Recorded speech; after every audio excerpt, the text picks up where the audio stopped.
Well, hey everyone, my name is Nathan Jones, and if you're new here, welcome. I talk about all things movies, but today we are doing another film journey. This time I have my good friend Aaron Pynn. How you doing, buddy? Hey there. You what have you been doing lately? Surprisingly, with everything going on, staying inside, watching movies, reading, watching movies, reading. Yeah, what have you been watching? Right now, it goes back and forth. It's going to surprise nobody that knows who I am that I'm watching a lot of Vinegar Syndrome at this point. I'm going through a lot of the VSA's titles. I've been watching a lot of Ultraman. Get kind of reaching back to my inner childhood. And in between that, I've been reading a lot of comics and stuff, trade paperbacks. I just finished the first volume of Superior Spider-Man, which is surprisingly good because Dan Slott's not writing it, so which always helps out. I got a story a bit slot, but yeah. So that's basically what I've been doing right now is reading, watching. Like I've been engulfing everything. And I went through like a whole like stage when I got I got some stuff from Mill Creek. I watched the Rita Hayworth set, and I forgot how much I loved Rita Hayworth. Mm-hmm. Oh Man, do I man, love Rita Hayworth! Like I one, cannot, I can't wait to watch that set. it is great. I mean, I got the Blu-ray set, and I definitely recommend it as a gorgeous looking set. But I kind of want to go out and buy the DVD set too, because Yeah. it's got more movies. Mm-hmm. There's like 4 extra movies I didn't know about. Yeah, I have several people. I think Heath at Serial Midnight has both copies, and I know Vanessa is getting both copies because Yeah, she's got to have all of it. So I love that, and I've only seen a few Rita Hayworth films, Lady from Shanghai, and a few other. Usually, a lot of them are on the Criterion the ones that I've seen, at least like Gilda and whatnot. But I'm looking forward to like diving into her filmography because I'm pretty blind to it still. So yeah. but that's the best thing when you go in. But I wish I could still go in blind to certain things.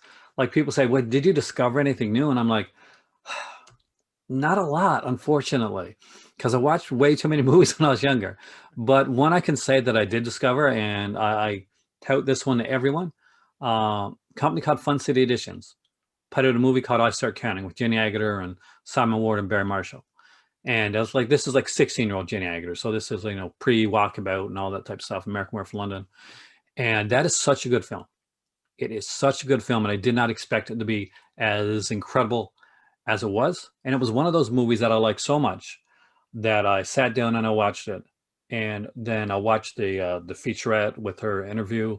Then I watched the other interview. Then I turned the movie back on again with the commentary, and I watched it again with the Oh commentary on. wow. And I think a couple days later, I sat down and because I was getting tired near the end of the film with commentary, and listened to the commentary again.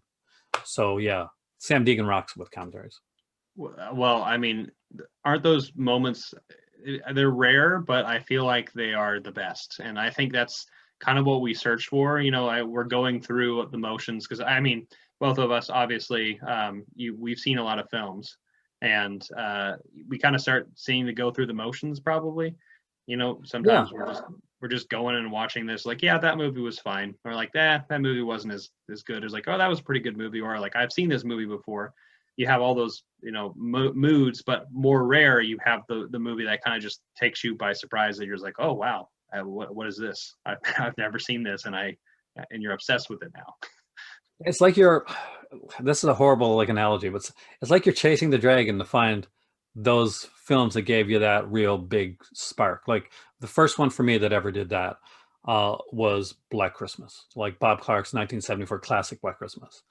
I remember watching it. I was like really young, and I'm watching the scene at the beginning where the camera's kind of like going up over and it goes Hmm. into the house, and I'm like, there's just something special about this film. And I was enraptured with the film itself, and like I loved everything that was going on the screen, but I just wanted to know more. So it gets to the point in the film where you've seen Black Christmas, right? Yeah, actually, based on your recommendation, you told Vanessa to watch it. Vanessa told me to watch it, and and so the saga continues. But it's like there's that scene like where there's the carolers, and the carolers are caroling, and it's like really angelic, and Yeah. it's like Ontario winter, which Vanessa knows all about, and so there's Margot Kidder's character is being killed with the spoiler alert for a movie in 1974 Right. with a glass unicorn, and it is just like horror and like innocence, And yeah, this whole juxtaposition. And as a young kid, it kind of blew my mind, and I was like, I want to know not just about the movie, but I want to know how this was made. I want to like know like everything that I can find out. And so I started going to the library. I was a big library person. I lived in a small town, so I started going to the library, and I got every movie book that I could find, like Donald Spato's like a biography on Alfred Hitchcock, ones on Marilyn Monroe, on pre-code cinema, on film noir. I just would get everything, and when I read everything in my library, I started to like to order things in from other libraries, because like I'm older than you slightly, so just a little. just a little bit, but so obviously I'm pre VHS. So when I was really young, there was no VHS. Like before that, there was CEDs, like capacitive enhanced discs. But there was, I would like find out about films through reading, and I wanted to know as much as I can, not just be like in front of the camera, but everything behind the scenes, what was going on. And after a while, you get to like, and I call it like the Sherlock vision when you're watching a film, when you and you got to turn it off because you're not going to enjoy the Or film. you're paying attention too much. Yeah, like like okay, yeah, I know where that mark is going to be, and I can picture what's going on behind and where the lights are. Yeah. So yeah, so that's not fun when No, when watching you're a trying. movie, especially with other people. So you're like, and after I watched Black Christmas, then it was Universal Horror that became, and from Universal Horror, Val Lewton. I fell in love with Val Lewton films, and I don't think I knew at the time that they were Val Lewton films. It just happened to be like there was a bunch of them that came on like around the same time period, and I thought they were like just amazingly done, especially the ones that he did like with when Jacques Tourneur was directing. Yeah. Great And director. those like kind of stood out and became part of my regular diet. So where I'm from, Canada, basically we had usually two channels and sometimes only one. We had the Canadian Broadcasting Corporation. So I would watch like the late night, like the CBC, like late night films, and they would like show a lot of stuff over and over again. So I got to see like the Universal films a lot, and the Val Lewton ones, and a lot of Hammer films, because my father is a huge movie fanatic as well. And he's like one of those. I great respect for both my parents, but like mom's into like the true crime stuff, and she likes all that, and my dad is like is the movie guy, and I got a lot of that from him. And he would say, oh, you surpassed me, but I haven't. Like I'll never surpass him when it comes to that stuff. He knows his stuff, I love the fact that he was around there. Like, well, these movies that I watched on TV, like these Hammer films, and like the ones you got recently that you showed me before we started, like he saw them in theater, and I'm like, oh, that must have been such an amazing thing. And now I got people that are younger than me, and I saw like Star Wars and Indiana Jones in theater. Like, oh, that must have been amazing. I'm like, and you don't think of it that way. Yeah. And like now, I guess you're the people that see Lord of the Ring, that saw Lord of the Rings and stuff in the theater. Yeah, exactly, right. Yeah. And then you're gonna have a generation after you that are gonna be like, wow, I can't believe you saw those groundbreaking films in theater. Yeah. And hopefully theaters will still be around around. I hope so too. So we can actually go and do that and see that stuff. But yeah, I think it's very interesting. There's a point that I just thought of where, having your dad around kind of be that influence during like, a lot of the films that, I mean, did he watch those movies with you when you were watching CBC late nights sometimes? My parents got divorced when I was really young. Okay.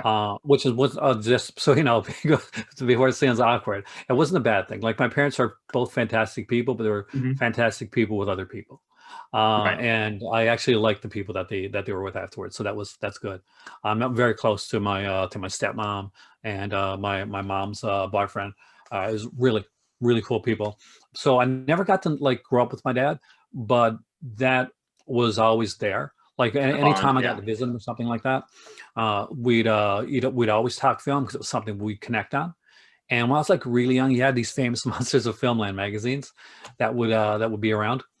And I remember this one because like Basil Gogos was the artist that did like a lot of the covers for famous monsters. And there was this one from London After Midnight, and I had a copy of it when I was really really young. London After Midnight, and it had like the Lon Chaney with the hat and the pointy teeth and the hair, and it gave me nightmares. Like for months, I had nightmares about Lon Chaney chasing after me. And of course, I'd never seen the film because it didn't exist like in Hmm. any way to watch it. Um, until recently, and now it's just still stills of the film. But it gave me nightmares for the longest time. And you think that will like kind of like steer me away from it, but just the opposite. And as I got older, and like me and my dad got closer, we ended up talking about films. We even actually got together and we did like flea markets and stuff. We got films that hard to find films. We did that fun for people. And at the time it was VHS, and a lot of movies weren't out. So we would reach out to different like places to try and find films for people that you just couldn't find, that weren't on video. Yeah. So there was movies at the time, like movies like Convoy, which is, it seems like it's movie you can buy now $5 at your local Walmart Yeah. in a bin. But at the time, it was one of those movies that you couldn't buy. It was on VHS. You couldn't get it anywhere. And we had managed, it got out of print. So we managed to find a VHS copy from like back in the early day when it came out. And since then, it was long out of print. It was like highly sought after. And we made a lot of money on on Convoy, the craziest movie. But yeah, so with my dad, I didn't grow up with him, but I definitely, the influence was there. Yeah. So I know you mentioned Black Christmas. How old were you when you watched Black Christmas for the first time? Maybe around like 7 or 8 when I first saw Black Christmas. And, I like how the youngest movie I probably remember seeing, like I think was a drive-in, was probably like Texas Chainsaw. oh wow. I was like really young, but yeah, Black Christmas I was around 7 or 8, and around that time that's when I started to see like CBC started showing a lot of the films, and I started to really like get into them, and then like high school and girls and stuff like that happened. But luckily, I was geeky enough that girls was not going to be too much of a problem for me watching films for a while. So I watched a lot of movies in high school. Had a lot of time for yourself. Yeah, I had time. I can relate. Much time.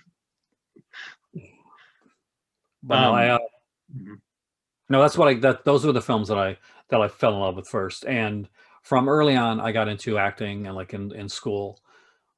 And we did like this whole thing where basically I was in a Christmas concert. I think it's the same year that I saw Black Christmas, and I was a reindeer, and I had no lines, and I'm a ham. I've got a million dad jokes now, but then I was just a ham. I wanted to grow up. I wanted to do SCTV, which obviously went off the air. But I thought, okay, I want to do SCTV. I want to do Saturday Night Live. I want to do something like this.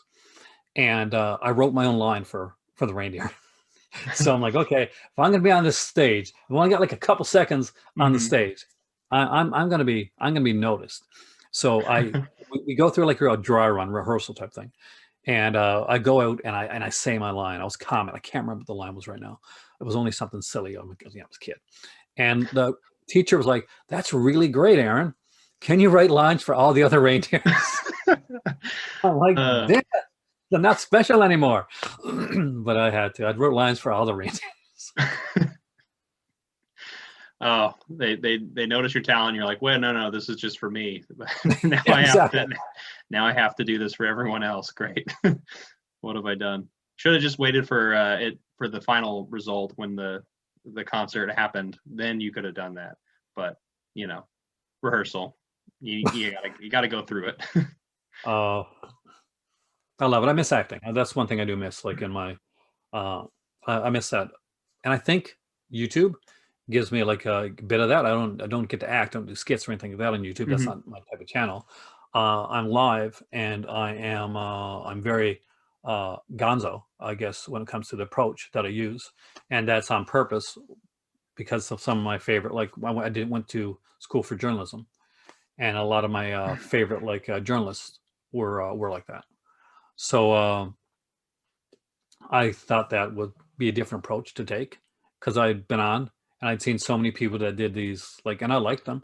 I like comedic reviews and Hmm. like hits and stuff like that. Yeah. And I'm like, that's really cool, but not wasn't my thing at the time. And I just did like regular stuff, and I went try to be as conversational as possible when I was doing something. I wanted it to seem like we were sitting down in the same room having a conversation, talking. And hopefully they came across. Not sure if it came across so good when I was early, like trying to find my way. So if you see my early stuff, bit cringeworthy. Yeah, that's definitely a bit cringeworthy. But that was what I tried to do. I just like turned on my camera and I rambled with it, because Yeah. Lord knows I can talk.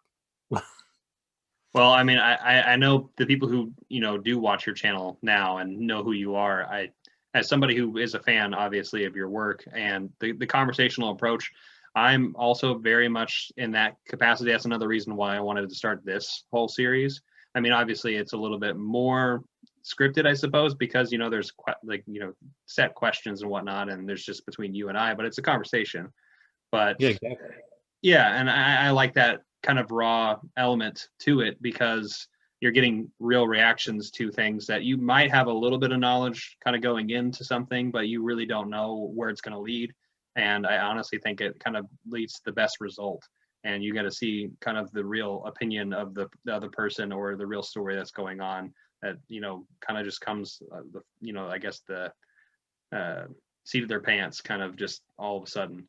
And I appreciate that approach. And as somebody who loves conversation, I think it works. And I think that's another reason why you have such a dedicated fan base just in general, or friends, because that is something you gotta, I guess, I get it. That's what I'm saying. Like, it's like there are amazing people that come onto the channel, and it's such a wide variety of people that you have different tastes and different likes and different backgrounds, and that's fantastic, because I learn stuff every day from people on there. And I liken it to, like, if you ever read the Family Circus comic strips, and they say like, oh, did, when they show like a map of, like, there's a straight route to going home, and you see there's this like twisty Mhm. turny route that they take to get there. That's my channel is. So if you turn on a video and it says, I don't know, it could say Hammer Films, Right. and yes, you're going to get Hammer Films, but Gonna get just wait 5 minutes, because you don't know you're where it's going. gonna go this way, and you're gonna go back a little bit, and maybe that Yeah, way, and zigzag. but I love that. Yeah, no, it's very honest, and it's a very real approach, and we appreciate it. So, kind of going back to acting, I know that you said, did you act in like grade school and in high school at all? Grade school, high school, I did some off, like, stuff outside of school, like community and stuff, and community theater, stuff like that. And I did a lot of, one of the things some people don't know, or they know because they've been on my channel, is I'm epileptic. So when I was very young, I stuttered to the point where I could barely speak. And it took me like a long time to get that down. So I was up in Alberta, in Mississauga, going to grade 4, and the teacher there, she's having her first baby, and she kind of took me, like, she took a liking to me, and I was this like shy kid that couldn't talk, and she started to get me up in front of the class like every Friday to read like a bit from from Ichabod Crane, like Watching Irving, and Yeah. from there, like she said, she got me like into different things, like she got me into like singing, like not for like saying I'm tone deaf, but as basically so I could actually enunciate better, enunciation stuff. So when I came back, when I left Ontario and went back to Newfoundland, where I'm originally from, it was a very different beast. I was like, now all of a sudden I can talk, and you couldn't shut me up. So that's where I started to get into acting. And because my parents, I didn't live with my parents, I lived with my grandparents. I would often go to see like my mom, or go see my dad like during during like vacation time or like during Christmas. So there was a couple times when I would be doing like Christmas plays, and I was always the lead. I'd always gotten the lead. But one year I was going away and I couldn't be there for when it was being done. So my teacher came up to me and said, "Well, would you like to direct it?" And I was like, "Yeah, that'll be fun." So I got to the cast and I got to direct it, and I got to like change a few things in the script and do a little bit of a polish. And that was a blast. And I Yeah. found out I like directing as well. And then when I got to the college for the first time, I was doing journalism, Hmm. and I was in the first year. And so the second year journalism was like their own class type thing. You know, you're the new boy coming in, and they were doing PSAs because we had a TV channel at our school. So they wanted somebody that had a bit of experience. So they grabbed me, and I was the only like first year that got it to do like I got acted in PSAs. And it was kind of comical because it was like we were really, we were in college, so we were having like fun with it. Hmm. So we're on the street, and it's like this like kind of like say no type thing, like say strangers type thing. Right. And what was done that we did come out comedic. So I'm like this kid, right? And I'm wearing like these really short shorts, like kids like short to make me like kid like, and I got this gigantic lollipop. And this I is can like see the where this is middle of going. like this town, and I'm like skipping down the road, and there's like things along the way, like there's this girl that's dressed like a prostitute, and there's this person with a raincoat, like, "Hey kid, you want to come here?" type thing. So it eventually it ends when I drop my lollipop, and I start to cry, and this van pulls up. It's like, "Hey kid, you want some candy?" And I and he yanks me into Indeed. he yanks me into the van. So yeah, that was fun. That was my first week in college, by the way. Like, here I am, a new town that I've never been to before. And I'm in like short shorts with like gigantic lollipop, skipping down the road because yeah, I didn't care. Right. Just trying to, send a good message and a good word with the PSA. Exactly. Yeah. Don't do all these things that are going on, and don't be the kid with the candy. We did Um, that. We did that. We had a bunch of those, and those were really fun. That was my favorite. And apparently somebody stole it from from our college, like stole the tape. oh And wow. I heard it got around to the party circuit in my town. But yeah, that was cool. So I guess what was the transition from so in journalism, because I know that you said that you do PR work, right? Did you start going in that direction, kind of in relation to film or in drama, I guess, in general, Oh, or I is it wish I could say that. No, like separated? actually what happened for me basically is I went in for journalism. After that I ended up doing like doing visual art studies after journalism. And I didn't like business PR, that didn't come out to like Right. years back. Like ended up like having like getting married when I was really young. That was my first marriage, and then having like then kids came. So it was it was a self discovery journey, and like within the last like I guess 10 to 12 years is when I've been really kind of like this here, like Hmm. what you see behind me, and there's like rooms of this stuff. That's been in the last 8 or 9 years. Oh wow. So yeah, so I because the thing was I collect a bit, and I started collecting comics like I mentioned to you before this, and then when I finally got into film, but they're so expensive. Like when you're initially are trying to get them, so I was like, I remember the first Christmas that I got movies like my mom got me, and it was like Monty Python, the Holy Grail. And Yes. I was so Hmm. excited. It was one DVD like special edition. It was like 30 or 40 bucks, something like that. Hmm. I was so excited. I had my first DVD player, and I got it, and I plugged it in, and my TV was scrambled. I couldn't see a thing. So I needed a $50 box to attach. This is the early days of DVD, Yeah. to Hmm. attach to the back of the DVD player to attach to the TV. So yeah, it was So no, it would be years later that I got into PR. That was only like around 4 or 5 years ago that I went into business. Okay. And that was, and I never really thought about it. Like I actually legitimately went to go into like massage therapy, like, which is completely different, like nothing to do with with business. Because I'd always been good with massage. I'd always been good with my hands, and I like to think that where my grandfather was a carpenter, it probably kind of comes from that. But I thought, this is something that I like, that I enjoy, and I don't know if I'm going to enjoy it if this is my job. Right. So I changed at the last minute, and I went into business instead. And when we like first year is pretty much like an open type thing, and you start to find your way, like what your knack is. So I was good with advertising, was good with social media, and I was good with public relations. Now, unfortunately, I don't work in that right now, and I actually, to be honest with you, like I'll do it, but it's not like film's my passion. Right. So if I could be working in film, that's my dream. Well, and I don't mean like having to be making films, but like they're like Being teaching, involved. Right. yeah, like doing classes, that type of thing. And that's one of the things that has been really good for me about this whole the whole YouTube experience, is that I get there every day and I get to practice, because eventually that's what I'm going to do. I'm going to be teaching film.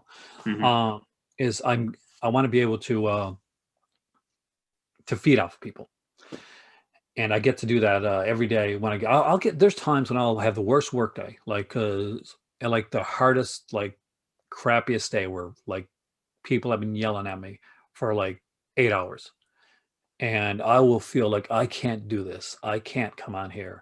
I am going to bring everybody down when I do it, and I will like come down here. I will get the cam ready. I will get the mic ready, and I'll be on. I'll hit the play button, and I'm like, I'm not going to be able to do this.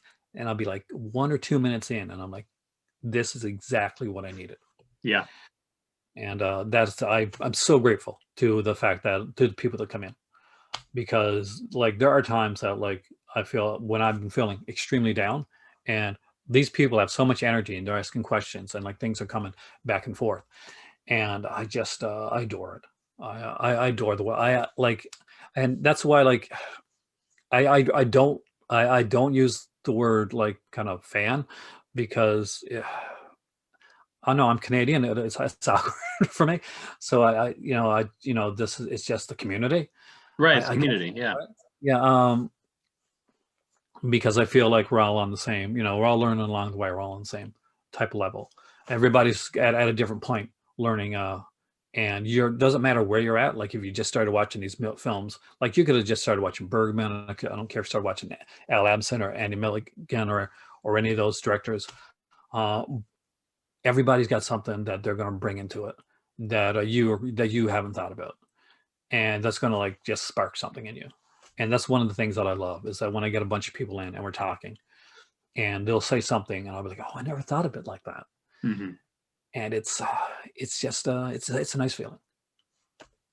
Yeah. I mean, there's the whole this community aspect. I think I said earlier something along the lines of your fans, but I definitely meant it in the communal sense, just because I feel like everybody I've met, especially on YouTube, just in general, is just it's amazing, because everyone has such different experiences, they're like you said, they're different points in their life, different viewing experiences, and I think at the end of it all, I mean, there's going to be this constant learning about things that we don't know, and there's not enough time in the world to really dive deep into every single little aspect of everything. But it's really interesting to kind of see where people are, and it's really interesting to kind of see what their experiences are, because everyone has those different life experiences. And that's another reason why I just love doing this, is because I like to kind of see where people are right now. In the current state of the world, because there's a lot going on right now,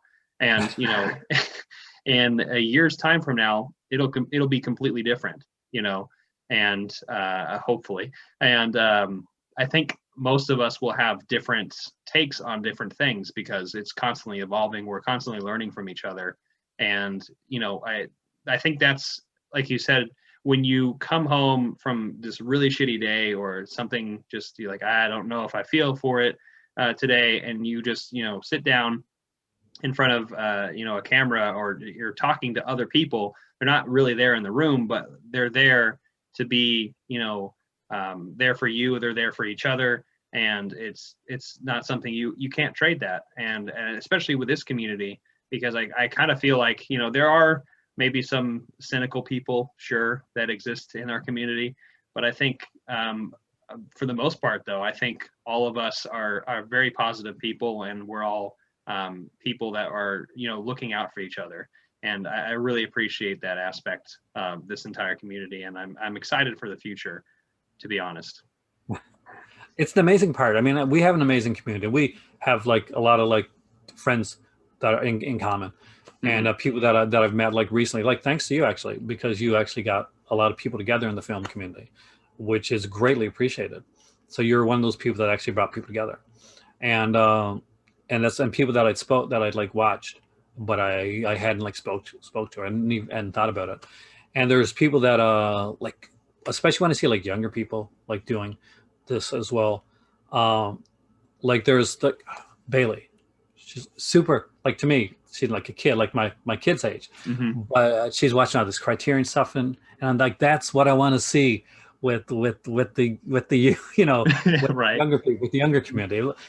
When I see that, and it's not like, well, nothing wrong with like mainstream. I watch a lot of mainstream stuff. Like Sure. I got all the marbles over there. Yeah, I got my marbles somewhere around. Oh, it's over there. I can see them. But it's nice to know that there's more, that there's the younger audience, and like my kids are the same way, that are diving into those like little crevices and little places. And the boutique label rise of the last 5 years, I think, has really made it more prevalent. People thought that like when mainstream labels started to kind of like peter off and not do as much as they used to do, that, oh, well, this is the death of physical media. It's dying, and streaming is coming about, and there's all this.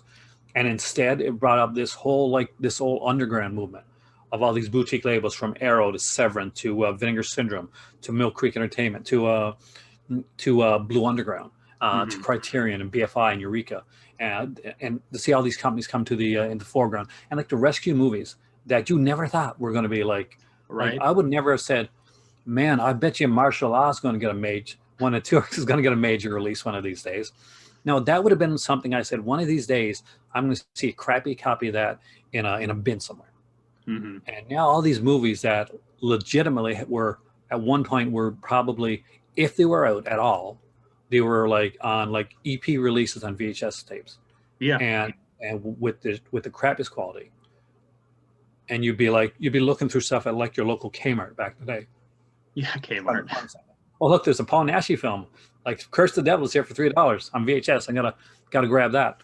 And now there's because all this has been done, and the thing is, they're not just putting them out; they're putting out these special editions. And like Indicator is a great example of that. Right.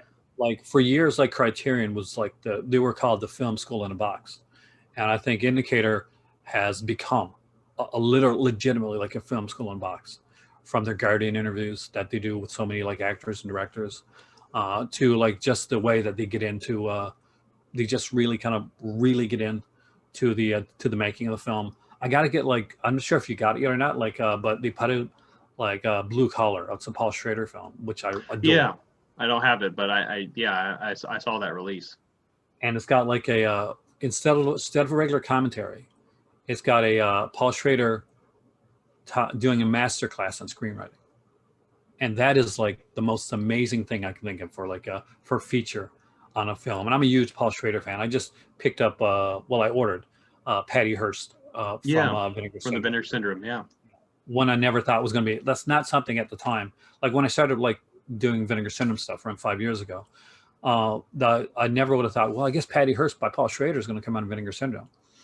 No, because the early stuff was, not that type of stuff. But they've like changed a lot in the last few years. So kind of going off this thought, so, when you were growing up and, having those hard finds of maybe some films like, oh, well, this thing, it's on VHS, or maybe it's out of print or something along those lines. Can you think of, I guess going from that stage and to, you know, obviously VHS into DVD, you know, into all the different formats, and now to streaming, you think it's interesting to kind of see just in general the amount of love. I think going back to what you were saying about being behind the camera and kind of being in the you know, you want to kind of see, you know, from what other people are who are involved and who love the things that we love. Those are the same people who are behind all of the boutique labels that, you know, these are the people who are probably very much like us, very gifted in the fact that they can do the technical aspects that I'm not super into the nitty gritty of things, but I'm very pleased to have those elements, you know, in the people that we watch, and the people who are behind these companies. I guess I'm ranting now. What I'm getting at is, I mean, like, where do you see like this leading to? Is there Better anything filmmakers. better? Better filmmakers. And it started, I mean, like, it started back remember in the days, like, the people were going in to like the VHS stores and the Blockbusters and the mom and pop shops. Yeah. And people like that worked at those, the Quentin Tarantino's, the Eli Roths, brought an aspect to filmmaking that we hadn't seen before. And back in the late 60s, early 70s, there was this whole like kind of counterculture movement with guys like Scorsese and Lucas, that brought film into like a completely different direction. So the way that I see it going is, we're not just getting films. Like back in the day, we could watch a film, but now we can watch a film and we can see films being analyzed. We got people like Troy Howarth and Stephen Thrower, Kim Newman, like writing books on these films. So you're getting a more, not just a more educated like moviegoer or viewer, but I think what we're going to get, and what's eventually going to happen, is we're going to have this new wave of filmmakers that have grown up on this. And where, when I was a kid, it was like Citizen Kane, Gone with the Wind, you know, these were the films you watch. Yeah. They're like Quentin Tarantino's of the world, for instance, and video stores, like going through that stuff, looking at the Fernando D'Urlios and stuff like that, was getting inspiration from that. And the generation that's coming up now, that's the Vinegar Syndrome era, Scream Factory generation. They're going to have like a whole like world of like film knowledge that we had to like work so hard to get. And I think it's going to give them a better appreciation for what's being done and what's out there, and give us a wider range of films. One of the biggest complaints we get about cinema a lot nowadays is, well, everything's a remake or a reboot or a cinematic universe. But if you watch films, it's not. There's a lot of really kind of smaller independent films that are out there, and there's always kind of like after a big like flashy era of cinema like this. Like, I grew up in the 80s. I'm an 80s kid. I was a teen in the 80s. And there was all that was the decade of the blockbusters, slasher films, the VHS era. So 90s come in, and people think, oh, 90s were kind of crappier. But you go back and look at the 90s now, there's so many like darker films darker, grittier films that were coming in. Was this whole this whole wave of like a filmmaking that was coming off of like kind of like resisting what had been done before and trying to do something different. That's how you got like movies like Night Owl with John Leguizamo, anything by Abel Ferrara, especially stuff like The Addiction, which is my favorite film that he ever did. I think that is glorious. And I think that's what we're going to have next. We've had this big MCU like universe, and I think that's going to keep on going as best as it can. But I do think we're going to get into another time of more experimental, different style of filmmaking. We're going to see some stuff that's going to challenge, which some stuff I might like, some stuff that I might hate, because like there's a generation now that the whole Rob Zombie is kind of their guy, and I can watch like some of them. Like, I like Lords of Salem. That's my favorite that he did. I thought that was his most daring work. But then I'll turn on Halloween, and I'm just I got to get some tea. I'm like, oh, like, should I pause the movie? I'm like, no, I'll just let the movie go for a bit, and I'll get some tea, and then I'll come back, and it's like, Oh, they just hit the cow. I need to get a snack with that tea. So Hmm. yeah, but for people, like there are people that it just clicks with them. It just emotionally resonates with them. Right. And they won't resonate in the same way that I do with like movies like maybe like Black Christmas or 1970s Halloween or even like the Friday the 13th stuff that I grew up on. And it was like the thing, I was younger, and like there was the Cisco and Eberts of the world that were like, this is crap. And Right. now I'm like the older Cisco and Ebert of the world. I'm like, oh, this is crap. What do you like this stuff for? Hmm.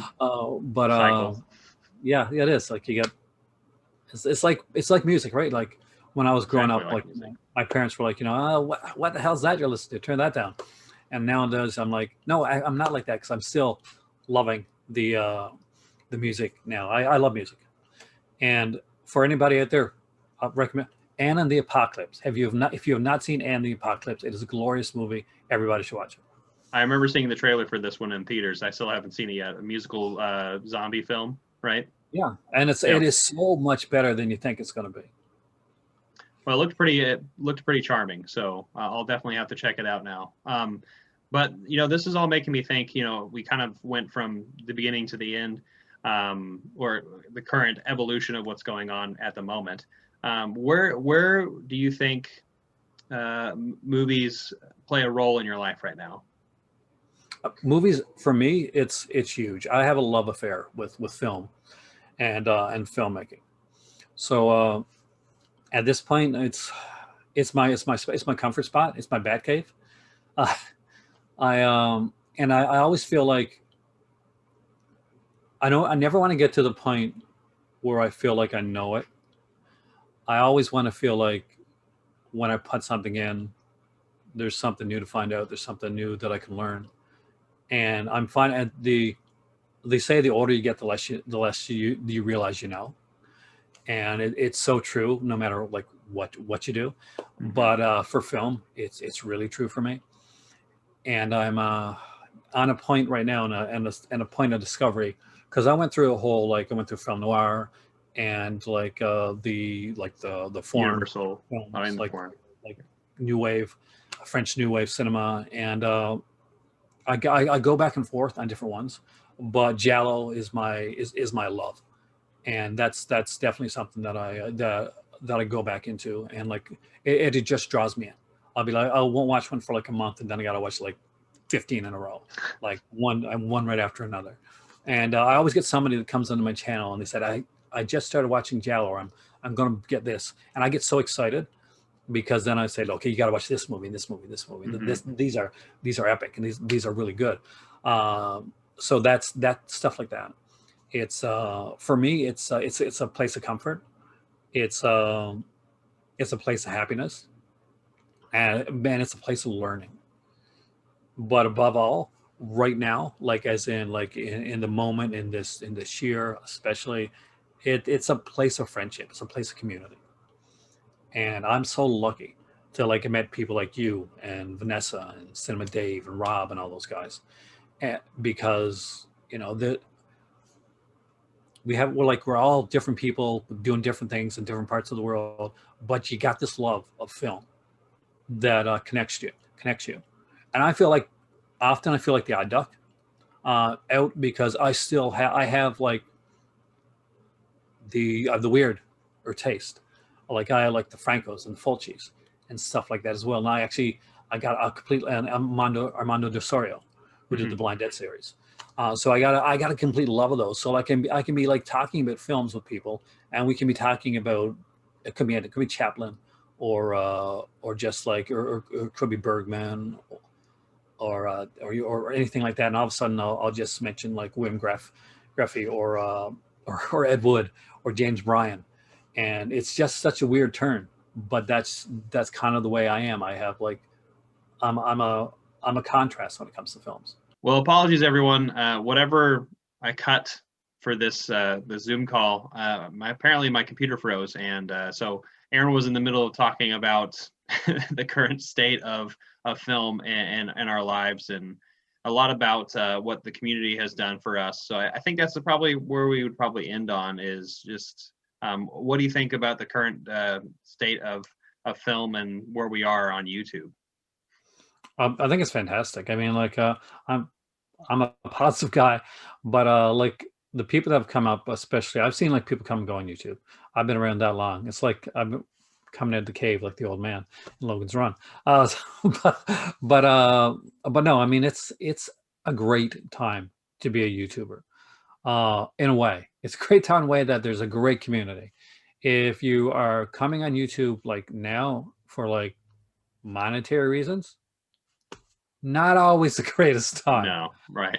Get your get figure out your Patreon stuff, get your Twitch thing undergo, figure out like the whole live streaming stuff, because you know I would love, like, my dream would be to be able to do this, to be my thing, and not to like wake up some mornings and go like, I'm going to try not to cry in the next 8 hours. Right. Yeah. That's so sad, but I mean in the good, in a more comedic way. I'm lucky, and we're at a time right now where a lot of people are out of work, and I'm blessed enough that I'm able to be working. Like no matter what it is, like it's still I'm working. So that's always a good thing. But like as far as like the community goes, it's a great community. It's very welcoming. There's always going to be like some bad apples and stuff like that. You get that everywhere. So I try to stay away from that. I stay away from the negativity stuff. I stay away from the YouTube drama. That's really not my thing. Yeah. It's just kind of not me. It's like I get awkward. I'm like this. I'm the awkward bunny. So that you see in the t-shirts, I'm like, oh, yeah, I'll get away from that. I'm not an extrovert. I'm not an introvert. I'm probably an ambivert. So that's that I look like I'm introverted, and then you speak to me, and you're like, no. Yeah. I You can relate. lying to me. Yeah, Exactly. I'm definitely an ambivert myself too. So I think a lot of us, maybe in this, at least the people who maybe have channels and whatnot who are like putting out content, might be a little bit more on that, especially in our community, because our hobby is so introverted, right? yeah, But the thing that we're doing right now is a little bit more extroverted, where we're talking a little bit more. Now obviously there's like a whole spectrum of where people, you know, it's not a good thing or a bad thing. I just think it's something that's pretty interesting. it is. I mean, like when you think about it too, like they say, like, you know, what's it take to go in front of the camera? Well, in all honesty, there is a bit of like hidden confidence, like that you don't even realize you have. Like I know a lot of people that do this, and there's like different like levels, and there's social anxiety and stuff that some people have. But this is a place where they feel comfortable, Hmm. and this is a place where they feel that they can actually, well, like connect with other people. And there's definitely like a little bit of the ego like part of it, or you wouldn't want to be in front of a camera. Like there has to be some little Yeah. like smidgen of like, and not the bad egos in like I am so better, but in the good ego is in like, look at me. Look at me. Type of- Yeah. The tension yeah, of some sort. Yeah. Right. Hmm. exactly. And that's all of us like coming on here. That's what we're doing. We're the kids that are you know, they're, oh, mom's not looking at me now. I think Hmm. I'm gonna go to the stove and pretend that I'm gonna put my hand on there so she pays attention again. Or maybe that's telling for me, but who knows? Oh no, this is all therapy for us. So I mean, honestly, well, actually, I that's what I would kind of say is it is therapy for a lot of us, because we get to actually, you know, go on and talk to the people that kind of have similar approaches to things, or you know, different approaches, and we feel comfortable enough to talk to each other about these things. So I think it's a good thing that we're all here. Yeah, for me, I'm like at this point, I'm like I'm one of the older people on here, and people say, "Oh, you're not old." No, but I don't mind that. I don't mind being old. It's, I kind of enjoy that aspect of it. Hmm. So when I see like a lot of like younger YouTubers, or like yourself, like Vanessa, like people that are, it's I feel like the dad, and that I wanna protect, and I don't want like stuff happening to, you know, to people like from other like the negative sources on the outside. Like, no, Hmm. this is a really nice community. It's something to enjoy, and I see that, and I'm always, yeah, I'm a dad. I've always been a dad. Like I got two kids that I adore. Like they're definitely like my life, and now they're grown up and they're doing their own thing, and I don't get to talk to them as much as I used to because they're doing their They're doing stuff. their own thing. and I'm Yeah. super proud of them. But I think I was meant to be like that dad type of person, and that's what I'm going to be for the rest of YouTube, like my channel. That's definitely what I am there too. So that's me, dad, and a nut with the dad jokes, like all that Oh, I corny stuff. love dad jokes. It's Yeah. actually I get in trouble with Vanessa sometimes if I do too many dad jokes. But and also my students too. My students, the ones I teach, I usually don't get my dad jokes because they're all like I'm throwing like Groucho Marx, things at them, or maybe some kind of Three Stooges or Laurel and Hardy kind of bit, and then they're just deadpan. They just don't understand where I'm coming from, but Yeah. that's okay. Um, Monty Python, that gets some of them. Some of them get the Monty Python bits because they grew up with it too. But I mean, I think, yeah. Do you have any final thoughts about this whole thing that we're doing? I apologize for cursing your your video, and it's not the first time. Earlier on this week, my camera lunged at me, so that was a thing. Then I did a video with Brian Sauer from Just a Disc. By the way, check out Brian; he's amazing, guys. Brian's amazing. Uh, and just and the sound was kind of bad right at the beginning of the video. So this is a trend. Like I'm like it's like I'm being cursed. It's like those movies, like The Host on Shudder and stuff like that. Hopefully not that bad. So if I go flying in the background, you know what happened. But no, it's been a blast. Thank you so much for having me on here. I really enjoy it. Love the channel. Keep doing the stuff you're doing, and just enjoy it. And it's good on. It's fantastic. You were lucky enough, like on here, by the way, to and I guess I can say it's to be with someone, to meet someone that shares your passion, and who is an incredible person, and you guys make a great couple.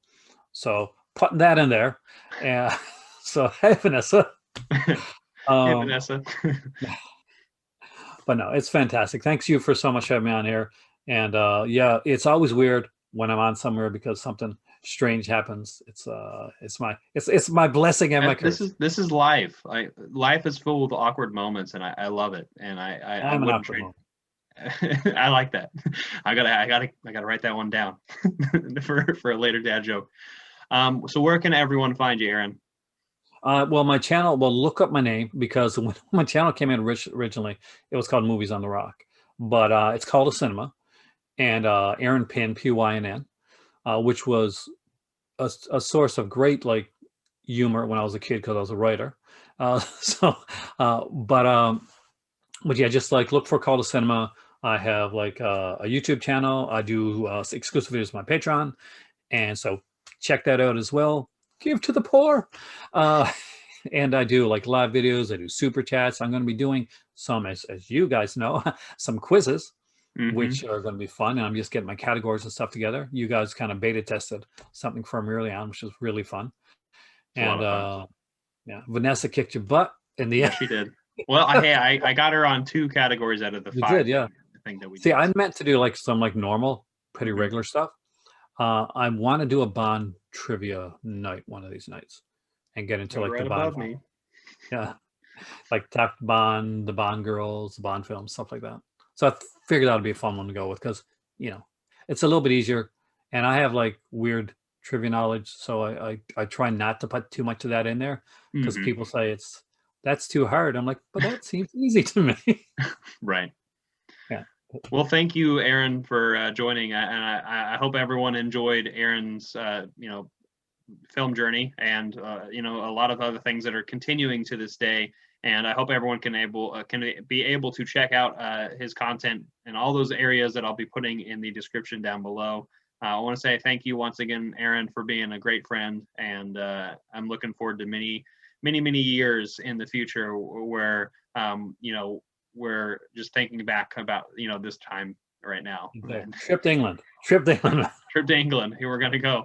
But anyway, yeah, thank you all for watching this little video, and I hope you enjoy it, even the cuts, where things get frozen or whatnot, and I hope it sparks some interest and some thoughts of your own. So tell us down in the comment section down below. We'll be reading that.